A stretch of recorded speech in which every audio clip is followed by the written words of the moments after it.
How you doing, Professor? This is Robert Crowley. Hey, I apologize that this is taking so long after recording over 20 minutes of footage. I just learned that YouTube only requires that you have 10 minutes. So I'm going to make this as fast as I can. First of all, I'd like to thank you for even taking the time to share with us regarding communication and developing listening skills. I'm going to get right into it here. I titled this Enlarging My Conversation on the Subject of Communication and Listening. The reason I titled this is because, well, first of all, in the picture you see that I have some of the youth, and I feel that this class is beneficial for me. So, moving on. In the introduction, I have here that I learned the value of communication balance. Listen a while, talk until the other person stops hearing. Listen until the person calms enough to hear again. This is a quote that I've taken, and as you can see, I have a picture of myself as well as my wife that we took about 10 years ago, and I just feel that this quote here kind of sums up some of the important things that I've taken away from this class. I also have a picture of my son, just as an introduction, just to communicate more on a interpersonal level with you. Also, there was a time when miscommunication and the lack of wisdom that underlies the very foundation of human condition almost cost me my family. And this is something that I found very important, as we know that God gives us some principles that we must stand on. And because we are born communicators, the way that we were communicated to when we were younger could actually affect us or affect some of our communication skills as we get older. Basically, the way we think can affect our feelings and how we interact with others. We are not mind readers. That's not an ability that God has placed upon man, and we must communicate in order to really know what each other is thinking. Because you see here, since we are all born communicators, it is important to understand the best ways to communicate successfully. We relate with our heart and head functions to help us assess a situation, preparing for the emotions that follow. Again, it is important that we communicate. Even the sign language, those of the deaf community have to communicate, because without communication, I don't know if we can really survive. Even those that are deaf have to have a means of communication in order to survive. Language has long been considered an important underpinning to the reasoning process. The goal here is really to enlarge my conversation and to develop listening skills and effective communication. As an S-type personality, I feel that I must serve humanity in some capacity. I have been told that I have a humble spirit and quiet demeanor, and this seems to allow people to accept me, whether it be a listener, which makes me more approachable when it comes to opportunities to administer, or simply blending in at work.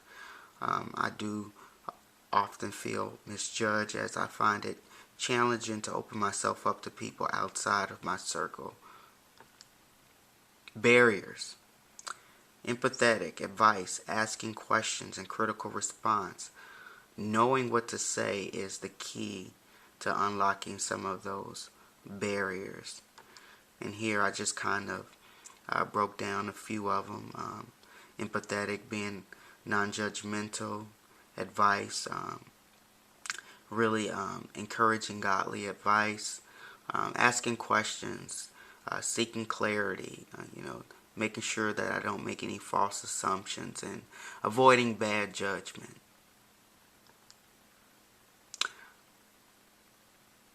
Knowing what to say is important and can enlarge the conversation to actually continue.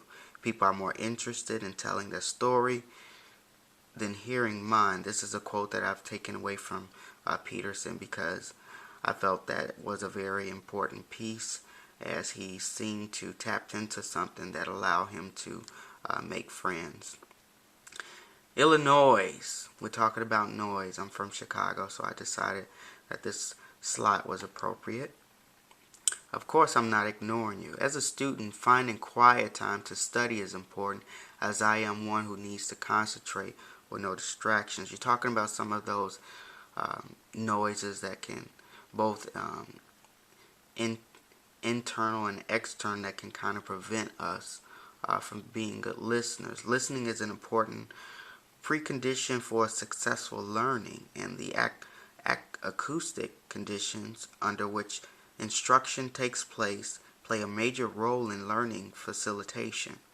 This is especially true for younger pupils, as the ability to recognize speech under adverse listening conditions does not reach adult level until the teenage years.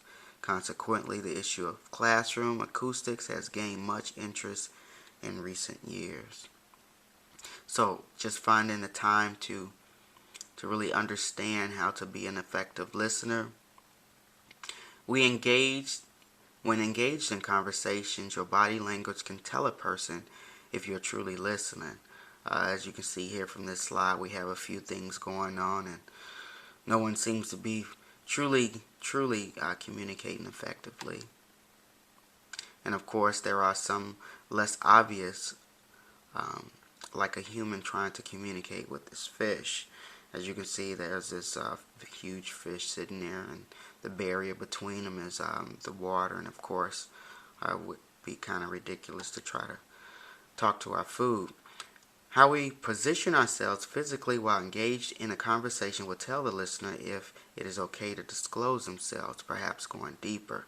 Giving direct eye contact and asking the right questions for clarity can help for a more positive conversation. Peterson indicated that he was able to gain friends by listening to others or denying himself. And that's actually a biblical principle, as Jesus requires us to deny ourselves and take up our cross and follow him. Showing others we engage with that we actually can't care empowers us to be better communicators. We learn from the example of Jesus, of course, that we are to love one another. No man has seen God at any time. That agape love is the sacrificial love that God demonstrated when he sent Jesus to die on the cross for sin. And this is the perfect example that we use because God is the one who designed, the creator.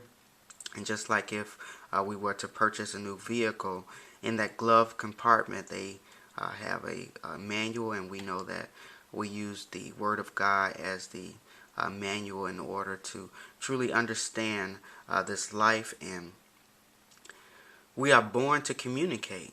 If it is done correctly, the outcome is positive for all engaged. Be not deceived. Evil communication corrupt good manners. Again, we are communicators, and the way we have been communicated to can play a part in why we act and do certain things. However, we learn that it can be a skill that can be developed over time. And I believe I'm just about out of time here, as well as vocals. So God bless you, and I thank you, and hope that you have a blessed rest of the semester.